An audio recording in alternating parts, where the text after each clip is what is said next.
From Nabaga, Maharaj Ambarish took birth.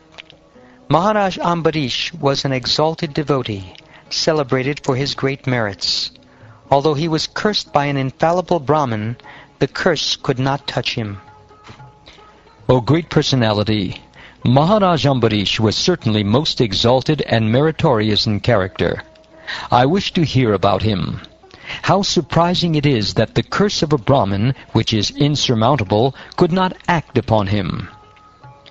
Maharaj Ambarish, the most fortunate personality, achieved the rule of the entire world, consisting of 7 islands, and achieved inexhaustible, unlimited opulence and prosperity on earth. Although such a position is rarely obtained, Maharaj Ambarish did not care for it at all, for he knew very well that all such opulence is material. Like that which is imagined in a dream, such opulence will ultimately be destroyed. The king knew that any non-devotee who attains such opulence merges increasingly into material nature's mode of darkness. Maharaj Ambarish was a great devotee of the Supreme Personality of Godhead, Vasudeva, and of the saintly persons who are the Lord's devotees. Because of this devotion, he thought of the entire universe as being as insignificant as a piece of stone. Maharaj Ambarish always engaged his mind in meditating upon the lotus feet of Krishna, his words in describing the glories of the Lord, his hands in cleansing the Lord's temple, and his ears in hearing the words spoken by Krishna or about Krishna. He engaged his eyes in seeing the deity of Krishna, Krishna's temples, and Krishna's places, like Mathura and Vrindavan. He engaged his sense of touch in touching the bodies of the Lord's devotees. He engaged his sense of smell in smelling the fragrance of tulsi offered to the Lord, and he engaged his tongue in tasting the Lord's prasad.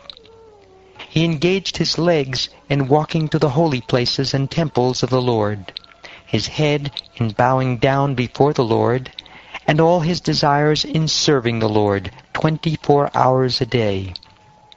Indeed, Maharaj Ambarish never desired anything for his own sense gratification. He engaged all his senses in devotional service, in various engagements related to the Lord. This is the way to increase attachment for the Lord and be completely free from all material desires. In performing his prescribed duties as king, Maharaj Ambarish always offered the results of his royal activities to the Supreme Personality of Godhead, Krishna, who is the enjoyer of everything and is beyond the perception of material senses. He certainly took advice from Brahmins who were faithful devotees of the Lord, and thus he ruled the planet Earth without difficulty. In desert countries, where there flowed the river Saraswati, Maharaj Ambarish performed great sacrifices, like the Ashvamedha Yajna, and thus satisfied the master of all yajnas, the Supreme Personality of Godhead.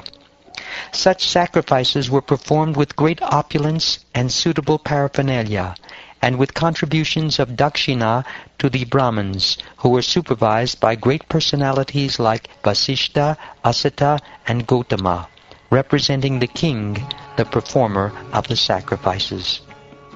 In the sacrifice arranged by Maharaj Ambarish, the members of the assembly and the priests, especially Hota, Udgata, Brahma, and Advaryu, were gorgeously dressed, and they all looked exactly like demigods.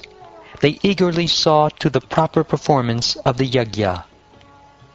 The citizens of the state of Maharaj Ambarish were accustomed to chanting and hearing about the glorious activities of the Personality of Godhead.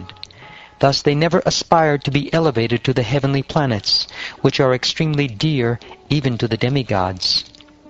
Those who are saturated with the transcendental happiness of rendering service to the Supreme Personality of Godhead are uninterested even in the achievements of great mystics, for such achievements do not enhance the transcendental bliss felt by a devotee who always thinks of Krishna within the core of his heart.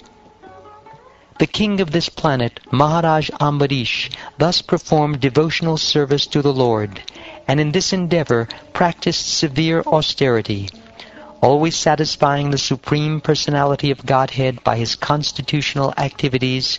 He gradually gave up all material desires. Maharaj Ambarish gave up all attachment to household affairs, wives, children, friends, and relatives, to the best of powerful elephants, to beautiful chariots, carts, horses, and inexhaustible jewels, and to ornaments, garments, and an inexhaustible treasury. He gave up attachment to all of them, regarding them as temporary and material.